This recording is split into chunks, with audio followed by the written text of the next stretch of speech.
하나님 말씀 요한복음 19장 28절에서 30절 말씀입니다.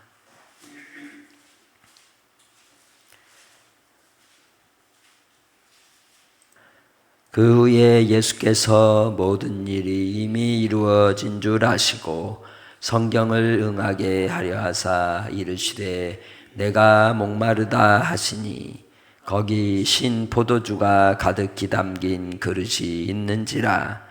그 사람들이 신 포도주를 적신 해면을 우슬초에 메어 예수의 입에 대니 예수께서 신 포도주를 받으신 후에 이르시되 다 이루었다 하시고 머리를 숙이니 영원히 떠나가시니라.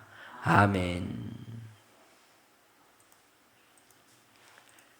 예수님께서 십자가에 못 박히신 시간은 오전 9시 그리고 오후 3시까지 6시간을 십자가에 매달려 계셨고 그리고 영원히 떠나가셨다라고 기록하고 있습니다.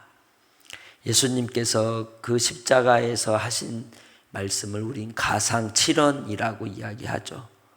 그 중에 오늘 본문에 나오는 다 이루었다 그리고 내가 목마르다 하시는 이 말씀은 5번째와 6번째의 그러한 주님의 말씀으로 우리는 기억하고 있습니다.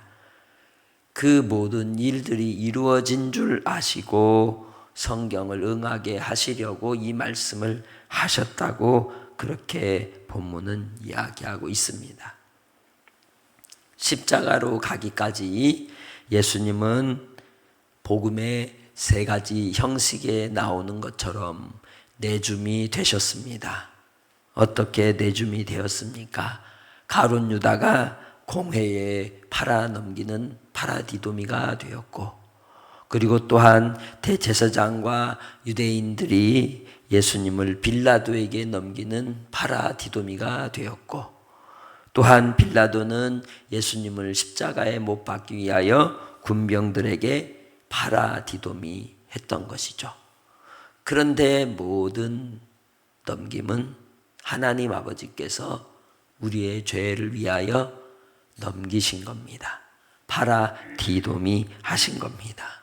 그래서 예수님이 십자가에 못 박혀 죽으심이 우리를 위하여 하나님의 공의를 이루기 위한 반드시 해야만 했던 주님이 마셔야 했던 잔이었던 거죠.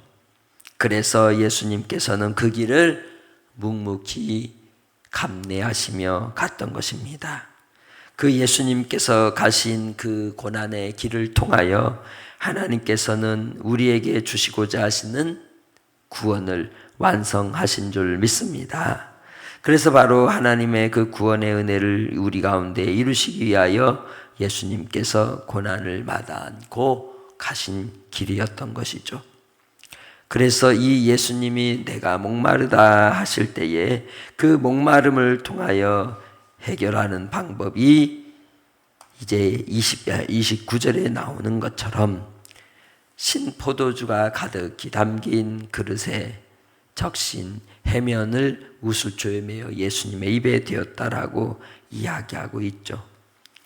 시편 69편 21절의 말씀을 보면 쓸개를 나의 음식물로 주며 목마를 때 초를 마시게 하였나이다 라는 그러한 다윗의 고백을 따라 메시아 되신 예수 그리스도께서 우리를 위하여 그 목마름을 신포도주로 마시게 할 것을 예언하였던 것이고 그 예언이 오늘 29절의 말씀대로 성취되었던 겁니다. 그런데 그 예수님께 드리는 신포도주를 어디에 적셔서 예수님의 입술에 갖다 댔다고 얘기합니까? 포도주를 적신 해면을 어디에 메어? 우슬초에 메어서 입에 대었다 얘기합니다. 예수님이 유월절 어린 양으로 죽으셨잖아요. 그 유월절 어린 양을 잡아 그리고 그 마지막 장자의 죽음의 저주를 지나가기 위하여 그들은 어린 양의 피를 어디에 묻혔어요? 우슬초에 묻혀서 좌우임방에 바르게 하셨습니다. 그것이 하나님께서 그들에게 표적이 되고 그 저주가 넘어가게 되는 겁니다. 예수님이 넘겨주신 바 되어서 우리를 위해 십자가의 고난을 받으신 것처럼 6월절 어린 양을 잡아 그 피로 그 저주가 넘어가게 하듯이 우리가 예수 안에서 예수님이 십자가로 완성하시고 이루신 구원의 은혜가 여러분의 삶의 소망이 되고 또 여러분의 고난과 환난과 시련 속에서도 사망과 죄의 심판을 넘어가게 하는 은혜가 있는 줄 믿습니다. 그래서 바로 예수님께서 다 이루었다 하실 때에 그 입술에 신 포도주를 그 입술에 적셔대는 것은 예수 그리스도로 말미암아 이르시는 바 우리를 위한 넘어가는 역사, 넘기시는 역사, 우리를 죄에서 면하여 주시고 속죄하셔서 이제는 누구에게 속한 자? 하나님 아버지께 속한 그의 자녀가 되게 하시기 위함인 줄 믿습니다.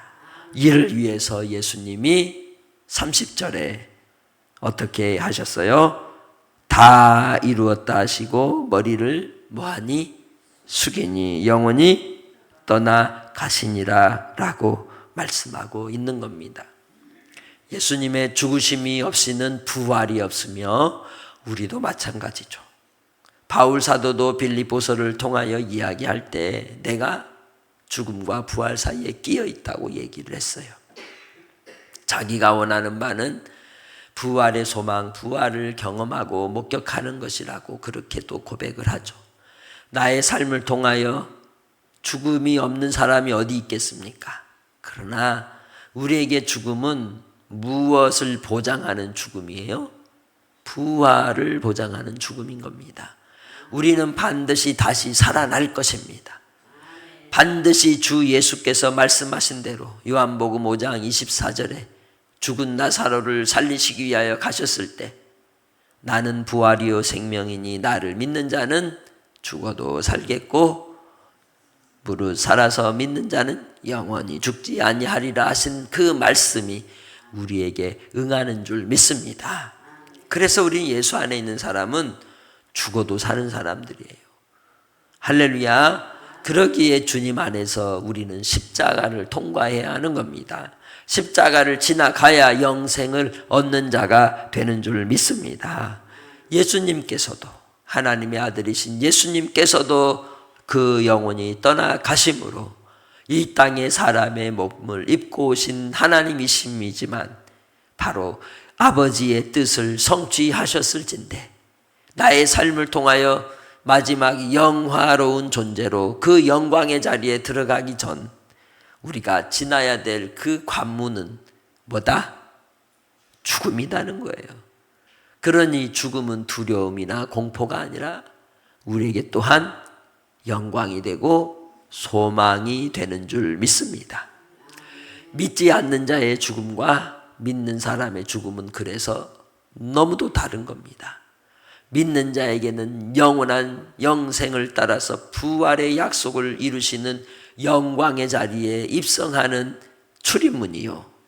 믿지 않는 자들에게는 영원한 형벌의 자리에 떨어지는 그러한 지옥의 문이 되는 것이죠.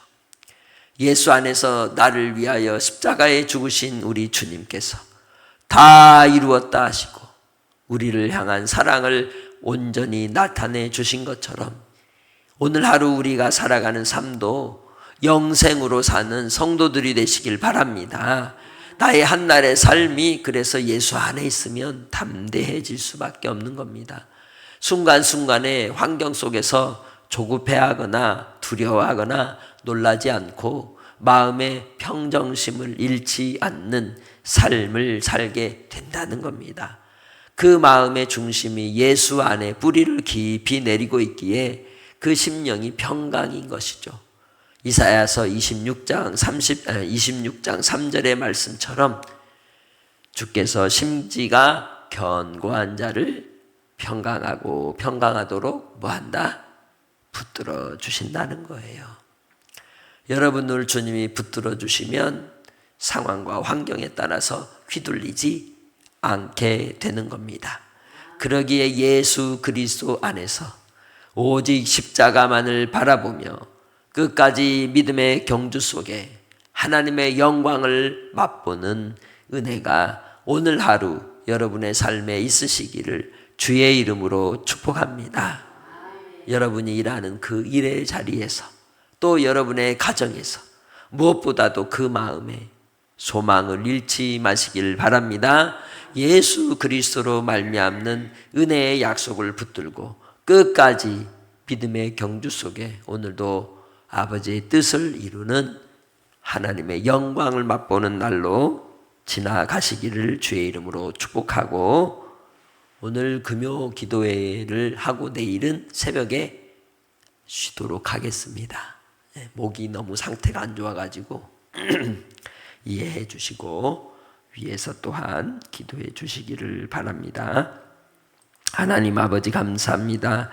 주의 신실하심을 찬양합니다. 아버지께서 하시고자 하는 뜻이 우리 가운데 이루어지기까지 믿음으로 승리하는 종들이 다 되게 하시고 날마다 하나님의 뜻을 이루는 삶으로 살게 하옵소서. 오늘도 주님의 영광을 맛보기 원합니다. 주께서 하고자 하시는 뜻을 나타내 주시옵소서. 감사하며 예수님의 이름으로 기도합니다. 아멘.